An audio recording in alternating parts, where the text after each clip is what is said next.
తెలంగాణ ఉద్యమంలో ఆ పాటలతో గద్దర్ గారు అలాగే అందశ్రీ గారు యువతను ఉర్రితొలగిలించి ఇప్పుడు మనం విడిచి వెళ్ళిపోవడం ఎలా?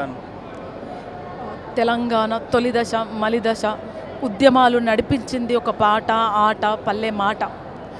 సో అట్లాగే మలిదశ ఉద్యమంలో గద్దరన్నతో పాటు, గూడంజనతో పాటు ఎంతోమంది కళాకారులు, మేధావులు, విద్యార్థులు, జర్నలిస్టులు, కళాకారులతో పాటు అందశ్రీ అన్నగారి పాట చైతన్యాన్ని రేపింది. అందశ్రీ అన్నగారి పాట ఆలోచింపజేసింది. సో ఉద్యమాలు ఆ పాట ఎంతో నడిపింది. తెలంగాణకు ఉద్యమాలకు సంబంధించిన పాటలే కాకుండా మానవ జీవితానికి సంబంధించిన పాటలు కూడా ఎన్నో రాశారు, చైతన్యవంతపరిచారు. చివరిసారిగా ఎప్పుడు మాట్లాడారు అందశ్రీ? ఒక 1.5 month అవుతుందండి మాట్లాడి. సో వేరొక మీటింగ్లో మేము అందరం కలుసుకున్నప్పుడు ఎలా ఉన్నారమ్మా, బాగున్నారా, ఎలా నడుస్తుంది మన తెలంగాణ సాంస్కృతిక సారథి, మన కళాకారులందరూ ఒకతాటికి తీసుకురావాలి, మన కళాకారులను నమ్మకం కలిగించాలి, మన కళాకారులకు గౌరవాన్ని దక్కించాలి అని మాటలు చెప్పారు. జై జై తెలంగాణ రాష్ట్ర గీతంగా ఉన్నప్పుడు మీకు ఏమని చెప్పాడు? అవమానపడ్డని పాటని, అణిచివేయబడుతున్న పాటని, ఆ పాటని తీసుకొచ్చి తెలంగాణ రాష్ట్ర గీతంగా ప్రకటించింది మన ప్రభుత్వం, కాంగ్రెస్ పార్టీ ప్రభుత్వం, శ్రీ రేవంత్ అన్న గారి ఆధ్వర్యంలో.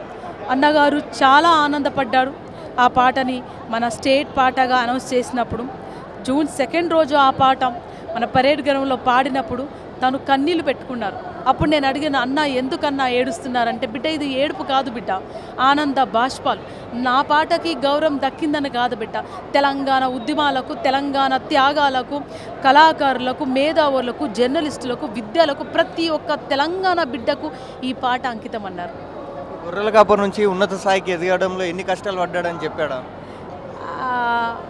ఆయన ఎదిగాడంటే ఎంత నలిగిపోయాడో అది తెలుస్తూనే ఉండేము.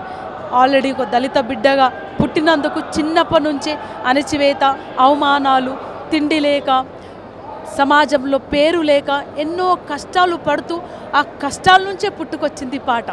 సో ఈ కష్టాల నుంచి వచ్చిన పాట ఎప్పుడు తూటాగా ఉంటుంది.